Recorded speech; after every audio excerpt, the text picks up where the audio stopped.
Harisunda uya Madzibaba Vanodya pakuda uya Pakuudza kuti vapana novakuya Vanodya kuti dzosa kumashura sevakanonoka tatova mumamburi tarisa chemufambo kwavakura tinovayambira vati dzose kumashura Ndipapo iwe ndipapo patakananga iwe ndipapo iwe ndipapo ndoshotira tore ipapo ndipapo patakananga ipapo ndipapo ndoshotira tore ipapo usavacheuke vanokanda madhisi patakagara apa havatipisi rwendo rwatatanga futi havatimisi avatimisa nono anoda kutimisa kandiya ko akapenga wacho ndiya arisoni vana vatide kana vatipe ndipapo iwe ndipapo patakananga iwe ndipapo iwe ndipapo ndoshotira tore ipapo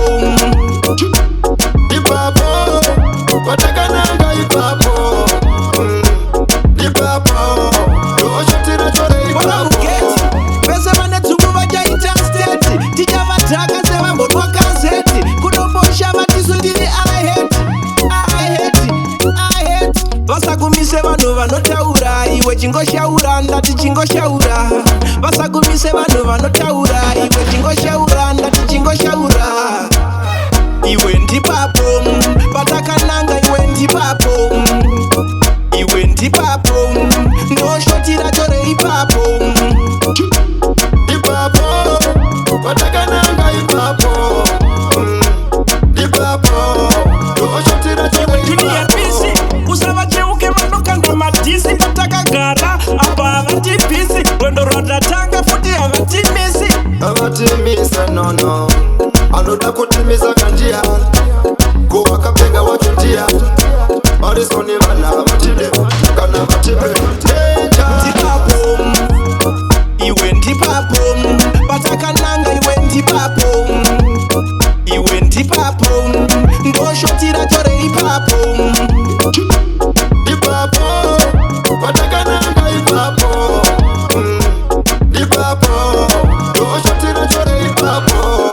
pese vane dzungu vachaita steti tichavataka sevambotwa kazeti kudombosha vatisu tiri aheti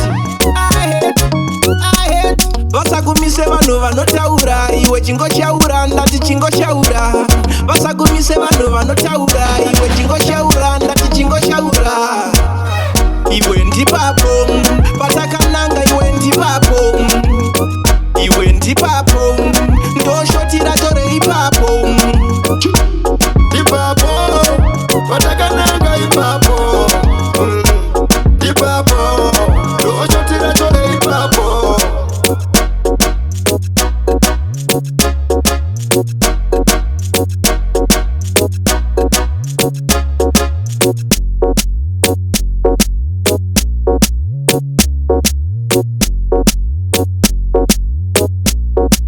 Zim Corner Music.